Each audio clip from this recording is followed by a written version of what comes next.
அனைவருக்கும் வணக்கம். நான் உங்கள் ஆர்ஜி ராஜ். எல்லாரும் எப்படி இருக்கீங்க? நல்லா இருக்கீங்களா? நல்லா இருப்போம். எல்லாரும் நல்லா இருப்பாங்க. ஆக்சுவலி வந்துட்டு இன்னைக்கான ஒரு விஷயம் சொல்லிக்கிறேன். என்ன அப்படின்னா, நமக்கு ஒரு விஷயத்த சாட்டிஸ்ஃபேக்ஷன் வரல அப்படின்னா அந்த விஷயத்தை தயவு செய்து செய்யாதீங்க. ஏன் அப்படின்னா, சாட்டிஸ்ஃபேக்ஷன் இல்லாமல் செய்கிற எந்த ஒரு விஷயமும் நமக்கு வந்து நிம்மதியை கொடுக்காது. ஸோ அது மாதிரி தான் நான் இந்த சேனலை வந்துட்டு வீடியோவை மாற்றலான்னு ரொம்ப ட்ரை பண்ணப்போ எனக்கு வந்து அந்த வீடியோ வந்து மொபைலில் எடுத்தேன். ஸோ எனக்கு சாட்டிஸ்ஃபேக்ஷன் கிடைக்கல அப்படிங்கிறதுக்காக திரும்பவும் ஆடியோவே ஆரம்பிச்சிட்டேன். ஸோ எனக்கு ஒரு சாட்டிஸ்ஃபேக்ஷன் கிடைக்கிறப்ப கண்டிப்பாக வீடியோவை உங்கள் முன்னாடி உட்காந்து வந்து பேசுகிறேங்க. சரி வாங்க இப்போ வந்து புக்குக்குள்ளே போகலாம். இன்னைக்கு நம்ம பைபிளில் என்ன பார்க்க போகிறோம் அப்படின்னா, மோசோ ஆசாரியார்களை தயார் செய்தல் அப்படின்ற தலைப்புல தான் பார்க்க போறோம். ஒன்றும் இல்லைங்க, இப்போ வந்துட்டு ஆக்சுவலி கர்த்தருக்கு பூஜை பண்ணுவாங்கல்ல, அவங்கள வந்து ஆசாரியார் அப்படின்னு சொல்லுவாங்க. சரி, அவங்களை எப்படி தயார்படுத்துறாங்க அப்படின்னு பார்த்தீங்கன்னா, அவங்களுக்கு தேவையான அந்த உடைகளை வந்து நெய்ய சொல்லியிருப்பாரு. ஸோ அந்த உடைகள் அது போக வந்து அபிஷேக எண்ணெய்கள்லாம் எடுத்து பலிகளுக்கான அந்த காலை இது எல்லாத்தையும் எடுத்துட்டு வர சொல்றாப்புல. ஸோ எல்லாரையும் கூப்பிட்டு, அதாவது அங்கே இருக்கிற மக்கள் எல்லாத்தையும் கூப்பிட்டு அவங்க முன்னிலையிலே எல்லாத்தையும் நடத்துறாப்புல. ஃபர்ஸ்ட் வந்து இந்த ஆரோனை வந்துட்டு அந்த எண்ணெயெல்லாம் வச்சு முதல்ல குளிப்பாட்டுறாப்புல. குளிப்பாட்டி அந்த அபிஷேகம் மாதிரி பண்ணிட்டு அதுக்கப்புறம் அவர் வந்து நல்லா அந்த தண்ணியெல்லாம் ஈரத்தை தொடச்சிட்டு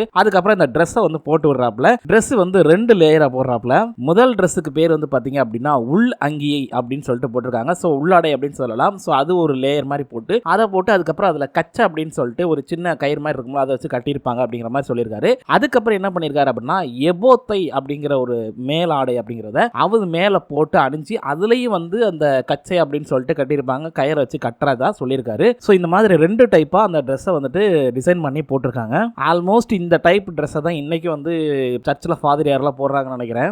இப்போ ட்ரெஸ் போட்டாச்சு, ஓகே. அதுக்கப்புறம் வந்து இவர் வந்து நியாயம் தீர்ப்பு கொடுக்கக்கூடிய ஒரு இது கொடுக்கணும் அப்படின்றக்காக அந்த நியாயம் தீர்ப்பு கொடுக்கறதுக்கான ஒரு பதக்கம் மாதிரி ரெடி பண்ணியிருக்காங்க. அந்த பதக்கத்தையும் இவருக்கு கொடுத்துறாரு. அது போக இவருடைய பையில வந்து உரிமம் அப்புறம் தும்மீம் அப்படிங்கிற ஒரு 2 பொருளையும் வச்சிடறாப்ல. ஸோ இது எல்லாமே வந்து மோசம் என்ன பண்றாரு அப்படின்னா, ஆரோனுக்கு எப்படி செய்யறாரு, நம்முடைய கர்த்தருடைய கட்டளையின் படி செய்கிறார் அப்படின்னு சொல்லி தான் போட்டிருக்காங்க. இவங்க சொல்றது குளிக்கிறது, ட்ரெஸ் மாத்துறது இதெல்லாம் ஓகே, ஆனா எதுக்காக காளையை வச்சு பலி கொடுத்து தான் செய்யணும் அப்படின்னு சொல்லியிருக்காங்கன்னு எனக்கு தெரியல. எனக்கு புரியாத விஷயமே ஒண்ணுதான். அந்த கிருஷ்ணடியில வந்துட்டு எல்லாருமே பாவம் பண்ணவங்க, எல்லாம் பாவம் தான், பொருட்கள் பாவம் பண்ணிருக்கின்றீங்க, அங்க இருக்கக்கூடிய மனிதர்கள் பாவம் பண்ணிருக்கான்றீங்க, இந்த பூமியே பாவம்ன்றீங்க. அப்புறம் எதுக்காக உங்க கடவுள் இந்த பூமியை படைத்தார், இந்த மக்களை படைத்தார், ஏன் இதெல்லாம் படைக்கிறாரு? பாவம் பண்ணியிருந்தா எல்லாத்தையும் போட்டு தள்ளிட்டு ஏன்னா எடுத்துட்டு போக வேண்டியதானே, எதுக்கு? எல்லாம் பாவம். டே ஒண்ணு நல்லா தெரிஞ்சுக்கோங்க, ஒண்ணு மட்டும் நல்லா தெரிஞ்சுக்கோங்க, இந்த பூமியில மக்கள்கள் வேணா பாவம் பண்றதுக்கு வாய்ப்பு இருக்கு. அதுக்காக இந்த பூமியில இருக்கக்கூடிய பொருட்கள் பாவம் பண்ணுச்சு அப்படின்லாம் சொல்ல முடியாது, ஓகேங்களா? அது ஒரு சாதாரண பொருள், அதை போய் பாவம் பண்ணிருக்காங்க, அதையும் நான் பரிசுத்தப்படுத்துறேன் அப்படின்னு சொல்லிட்டு இப்படி தேவையில்லாத பொருளையை கிளப்பிட்டு தான் மக்கள் மனசுல என்ன ஒரு தப்பான எண்ணங்களை வந்து இவங்க விதைக்கிறாங்க அப்படிங்கிறது தான் என்னுடைய கருத்து. ஸோ உங்களோட கருத்துக்கள் எதுவாக இருந்தாலும் கண்டிப்பா கமெண்ட்ல தெரிவிங்க. ஸோ இதுக்கப்புறம் இவர் என்ன பண்றாரு அப்படின்னா, அந்த அபிஷேக எண்ணெய் கொண்டு வந்தாங்கல்ல, அந்த எண்ணெயை வந்து என்ன பண்றாருன்னா அந்த கூடாரத்து மேல எல்லா இடத்துலயும் வந்து அப்படியே தெளிச்சு விடுறாப்புல. தெளிச்சு விட்டு அந்த இடத்தை மொத்தமா இருக்கக்கூடிய எல்லாத்தையுமே பரிசுத்தமாக்குறாரு, ஓகேவா? மோசம் வந்து அந்த எண்ணெயை எல்லா இடத்துலயும் தேய்ச்சி ஆல்மோஸ்ட் வந்து கூடாரம், மனுஷன் மேல, அங்க இருக்க பொருட்கள் மேல எல்லாத்துக்கு மேலே தெளிச்சு பரிசுத்தமாகறாரு. அதுக்கப்புறம் ஆரோனுடைய மகன் இருக்காருல்ல, அவரை கூப்பிட்டு என்ன பண்றாருன்னா, அவருக்கான அந்த ட்ரெஸ் எல்லாம் கொடுத்து அந்த அங்கேயெல்லாம் போட வச்சு தலைப்பாகமாக கொண்டு அணிவிச்சு அவரையும் வந்து எண்ணெயால அப்படி சுத்தப்படுத்துறாப்ல. சாரி பரிசுத்தப்படுத்துகிறார். இதுக்கப்புறம் என்ன பண்றாங்க அப்படின்னா, அந்த காளை மாடை எடுத்துட்டு வந்தாங்களா, அதை வந்து கசாப்பு கடையில் எப்படி வெட்டுவாங்களோ வெட்டி வந்து அந்த குடல் தனியா, சிறுநீர் தனியா, இறைப்பை தனியா, ஒவ்வொன்றையும் தனித்தனியா பிரிப்பாங்கல்ல, அது மாதிரி இவரும் பிரிச்சிருக்காரு. பிரிச்சு அந்த கொழுப்பு, இந்த இறைப்பை உள்ள இருக்கக்கூடிய உள் உறுப்புகள் இருக்குல்ல, இது எல்லாத்தையும் வந்து அங்க இருக்கக்கூடிய பலிபீட மேலே வந்து எரிச்சிருக்காரு. அதாவது நெருப்பை போட்டு அதை எரிச்சு இது பண்ணியிருக்காரு. மித்த இருக்கக்கூடிய தோல், எலும்பு, சதை இருக்குல்ல, இது எல்லாத்தையும் வந்துட்டு பலிபீடத்தை கொஞ்சம் தள்ளி வெளியே கொண்டு வந்து என்ன பண்ணியிருக்காருன்னா அதை வந்து எரிச்சிருக்காரு. இந்த ஸ்மெல் வந்து என்னன்னா ரொம்ப ஒரு மாதிரியா இருக்குமா. இது எல்லாத்தையும் செய்ய சொன்னது கர்த்தர் செய்ய சொல்லியிருக்காரு. அதை அப்படியே மோசம் செஞ்சிருக்காரு அப்படிங்கிற மாதிரி சொல்லியிருக்காங்க. மோசம் வந்து என்ன பண்றாரு அப்படின்னா, அடுத்து தகன பலிக்காக ஆட்டுக்குட்டி ஒன்று, வெள்ளாட்டுக்குட்டியை வந்து எடுத்துட்டு வராப்ல. எடுத்துட்டு வந்து அதையும் வந்துட்டு என்ன பண்றாங்க அப்படின்னா, எப்பயும் போல அறுத்து அந்த செம்பரியாடு இருக்குல்ல, அதை வந்து அறுத்து அதோடைய ரத்தத்தை வந்து தெளிச்சிட்டு அதுக்கப்புறம் அதனுடைய உடலையும் துண்டு துண்டா வெட்டி அதனோட உள்பகுதி இருக்குல்ல, அது எல்லாத்தையுமே கரெக்டா எடுத்து தண்ணியில கழுவி அது எல்லாத்தையும் வந்து அந்த பலிபீடத்து மேல குமிச்சு வச்சு அதுக்கப்புறம் அதை எரிச்சிருக்காங்க.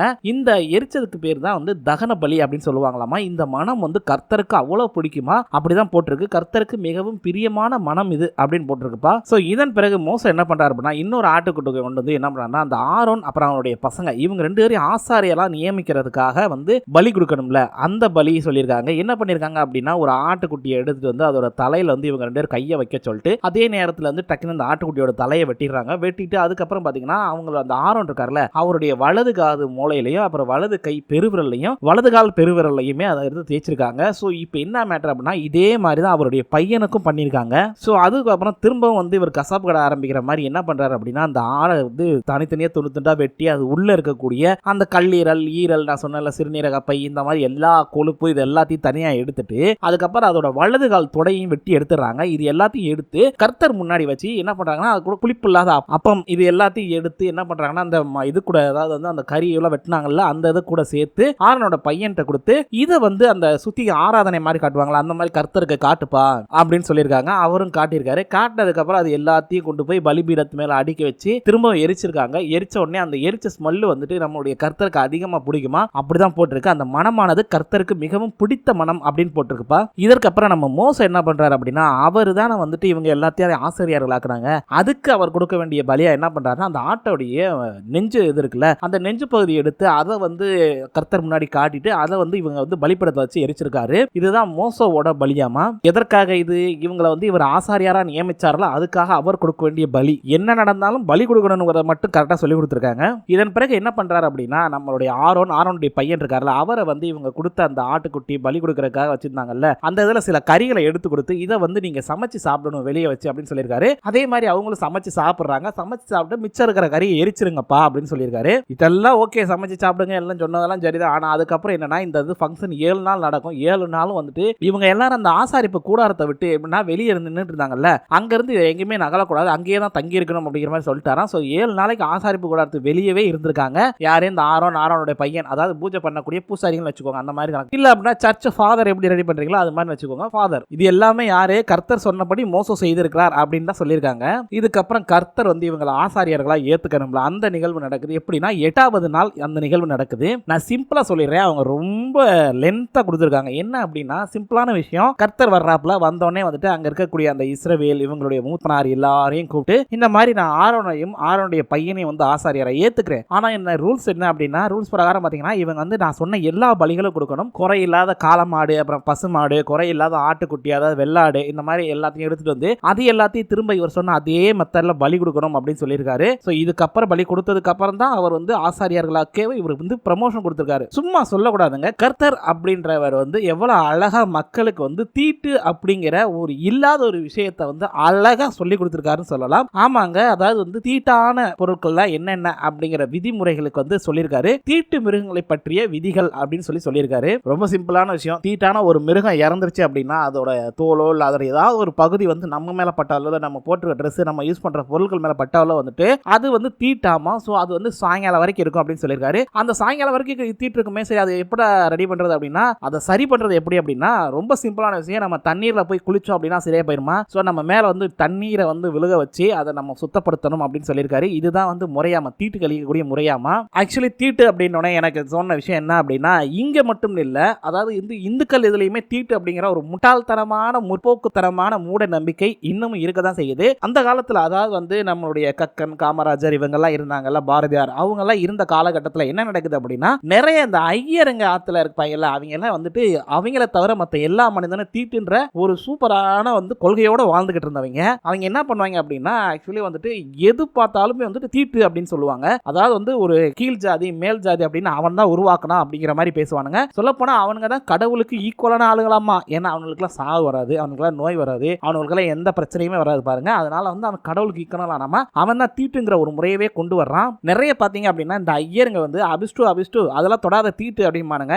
என்னடா தீட்டு மனுஷனா பிறந்ததுக்கு அப்புறம் நம்மளுடைய உடல்ல ரத்தம் ஓடுது அந்த ரத்தம் தீட்டுன்றீங்க. அப்போ உன் உடம்புல என்ன ஓடுது அங்க என்ன ஜூஸா ஓடிக்கிட்டு இருக்குது அது எப்படி ரத்தத்தை தொட்டா தீட்டுன்றீல் என்னங்கடா இது நான் அப்போ உடம்புல ஓடுற ரத்தத்தெல்லாம் தூக்கி தீட்டு அப்படின்னு சொல்லிட்டு அது எல்லாத்தையும் வெளியேற்றி அனுப்பிவிங்களாடா அப்புறம் எப்படி உயிர் வாழ்வீங்க அப்படின்னு கேட்டா இல்ல அவங்க உடம்புல ஓடுற ரத்தம் சுத்தமான ரத்தமா நம்ம அதாவது நார்மலா மத்தவங்க இருக்காங்கல்ல அவங்களுடைய ரத்தம் தான் வந்து தீட்டாமா. இந்த மாதிரி கேவலமான முட்டாள்தனமான மூட நம்பிக்கை வந்துட்டு அந்த காலத்துல 80s 90s சம்திங்ல இருந்துச்சு. ஆனா இப்ப கொஞ்சம் குறைஞ்சிருக்குன்னு நினைக்கிறேன். இப்பவும் இருந்துச்சு அப்படின்னா அவனை விட மிகப்பெரிய முட்டாள் வேற எவனுமே கிடையாது. அந்த அளவுக்கு எவனா தீட்டுன்னு சொன்னான்னு சொல்லுங்க அவனை செருப்பு கழட்டி அடிங்க. எவனா ஒருத்தன் தீட்டுன்னு சொன்னானா அவனை அந்த செருப்பு கழட்டி அடிங்க. ஏன் அப்படின்னா தீட்டுன்ற ஒரு விஷயமே கிடையாது. இது எல்லாம் மக்களை முட்டாளாக்குறதுக்காக செஞ்ச காரியம் அப்படிங்கறத நல்லா தெரிஞ்சுக்கோங்க. ஆக்சுவலி ரொம்ப சிம்பிளான விஷயம் என்ன அப்படின்னா இப்ப ஒருத்தர் இறந்துட்டாரு அப்படின்னா அவரை கொண்டு போய் தூக்கி போட்டு வந்து குளிக்காம இருப்பாங்க. அதுக்கப்புறம் சாயங்காலம் தான் வந்து குளிப்பாங்க. ஏன்னா அது தீட்டு கழிக்கிறது அப்படிம்பாங்க. ஸோ அதே மெத்தட் தான் இவரும் சொல்றாரு. சிம்பிளா வந்துட்டு எந்த ஒரு செத்த இதா இருந்தாலும் அது ஒரு தீட்டாமா அதை தூக்கி போய் போட்டு வந்து புதைச்சிட்டு அதுக்கப்புறம் நீங்க குளிச்சிடும் தண்ணீர்ல அப்புறம் தான் தீட்டு போகும் சொல்லியிருக்காரு. அந்த தீட்டு போறது வந்து ஒரு நாள் ஆகும் அப்படிங்கறதையும் சொல்லியிருக்காரு. இது யூஸ்வலா வந்து கிறிஸ்டினிட்டியில மட்டும் கிடையாதுப்பா. இன்னும் நிறைய வந்து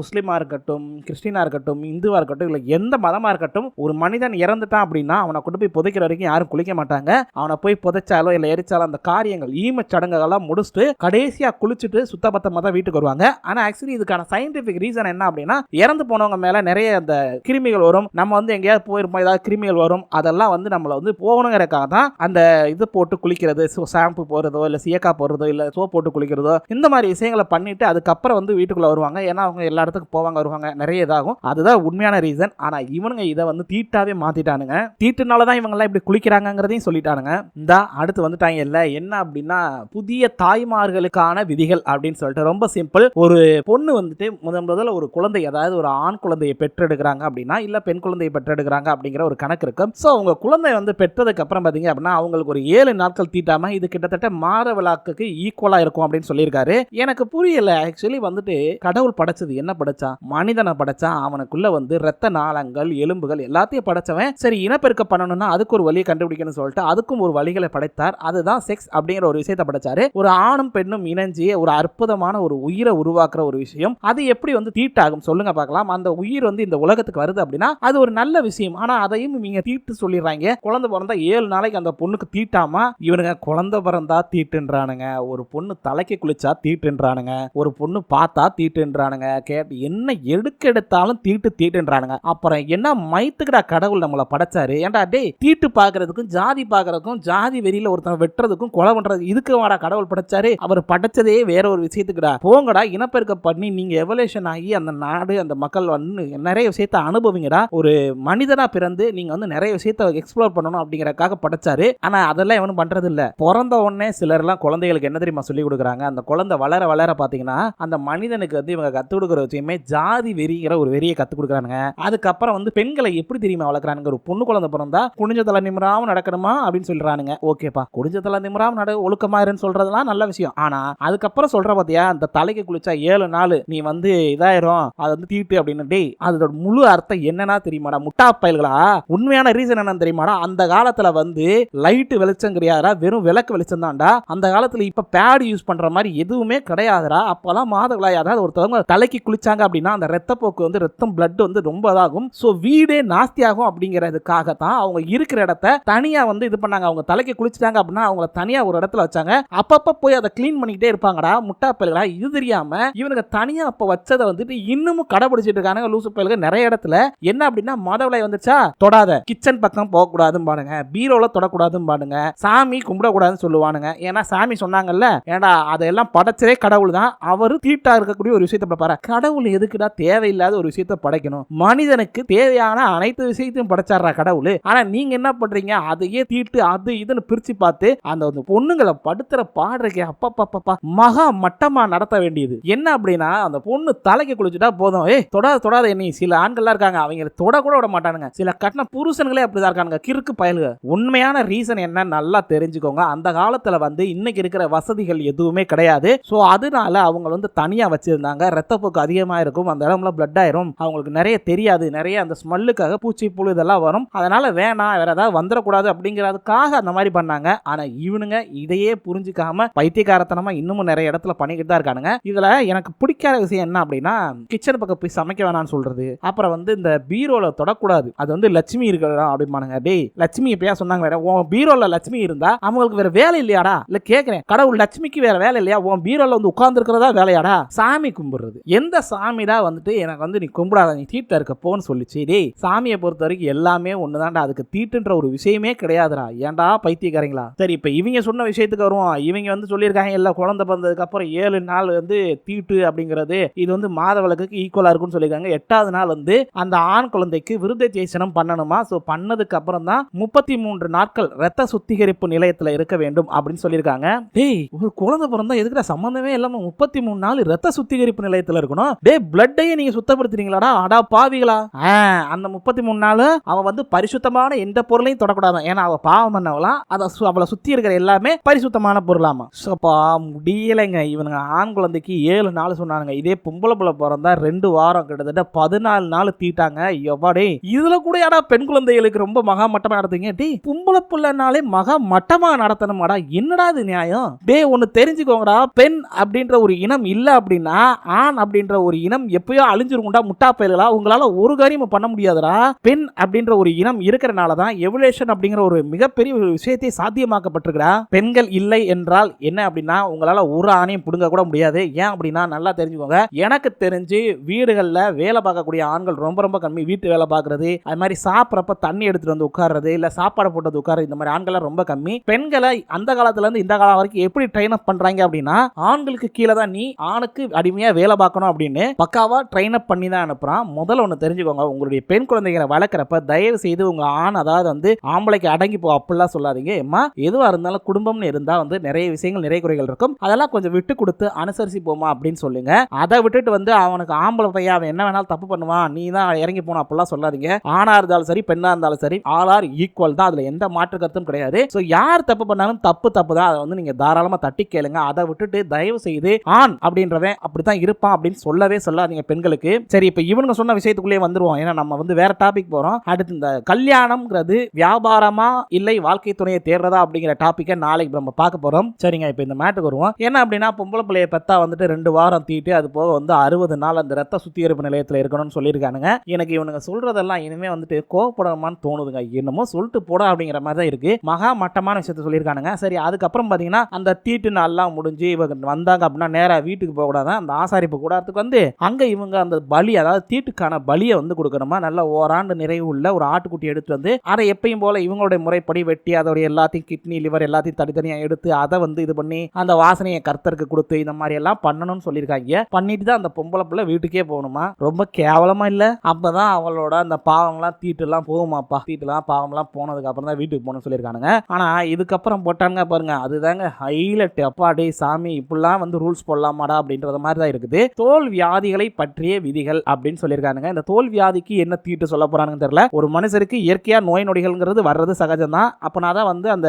உடல்ல அவனுடைய நோய் எதிர்ப்பு சக்திகள் அதிகரிக்கும் அப்படிங்கறதுக்காக அந்த ஒரு விஷயம் வந்து அடிக்கடி நடக்கும். சொல்லப்போனா நமக்குலாம் நார்மலா பாத்தீங்கன்னா காய்ச்சல், சளி பிடிக்கிறது, இந்த மாதிரி விஷயங்கள்லாம் நடக்கும். அப்படி நடந்தாதான் உங்களுடைய எபிலிட்டி பவர், அதாவது உங்களுடைய உடலுடைய அந்த எதிர்ப்பு சக்தி அடிக்கடி ஆக்டிவ் ஆகும். ஒரு விஷயம் ஆக்டிவ் ஆகாம சும்மாவே உட்கார்ந்துருந்தா என்ன ஆகும், அது அப்படியே இதாயிடும். அதனாலதான் மனிதனுக்கு இயற்கையாவே கடவுள் கொடுத்த ஒரு மிகப்பெரிய வரப்பிரசாதம் தான் சொல்வேன் இந்த நோய் நொடிகளை. அப்படி இருக்கிறப்ப வந்துட்டு இவனுங்க அதையுமே வந்து சில ரூல்ஸ் எல்லாம் போட்டிருக்கானுங்க. அது என்னங்கிறத பார்ப்போம். ஆமாங்க, இப்போ என்ன சொல்றாங்க அப்படின்னா ரூல்ஸ் பிரகாரம் வந்துட்டு இப்போ ஒருத்தனுக்கு அந்த கையில வீக்கமோ இல்ல வந்து அந்த வெள்ளை தழும்போ இதெல்லாம் வந்துச்சு அப்படின்னா அவங்க வந்து நேரா ஆஸ்பத்திரி போகக்கூடாது. நேரா வந்து இங்க இருந்த ஆசாரிப்ப கூடாரத்துக்குள்ள அந்த ஆசாரியர்களை வந்து பார்க்கணும், அதாவது ஃபாதரியார் வந்து பார்க்கணும். அவங்க வந்து செக் பண்ணி பார்த்துட்டு ஆமாப்பா இது தோல் நோய் தான், இவங்க வந்து தீட்டு உள்ளவர்கள் தான் சொல்லி அறிவிப்பாங்களாம். அதுக்கப்புறம் தான் வந்து அவங்க தீட்டு உள்ளவங்களா இல்லையாங்கிறதே தெரியுமாமா. சூப்பரா இருக்குல்ல இந்த ரூல்ஸ். சிம்பிளான விஷயங்க. அதாவது அந்த நோய் வந்தவங்கள தனியா வந்து வச்சிருவாங்களாமா. ஃபர்ஸ்ட் ஒரு 7 நாள் செக் பண்ணுவாங்களா. அந்த இது ஆறிருந்துச்சு பரவாயில்ல அப்படின்னா திரும்பவும் வந்துட்டு ஒரு 7 நாள் வச்சிருப்பாங்களா. அப்ப வந்து முழுசா வந்துட்டு அது ஆறிருச்சு சுத்தமா பரவாயில்ல அப்படின்னா குணமாயிருச்சுப்பா, நீ வந்து குளிச்சுட்டு சுத்த பத்தமா போப்பா அப்படின்னு சொல்லி அனுப்பிச்சு விட்டுருவாங்களா. ஆனா இதுவே பரவிருச்சு,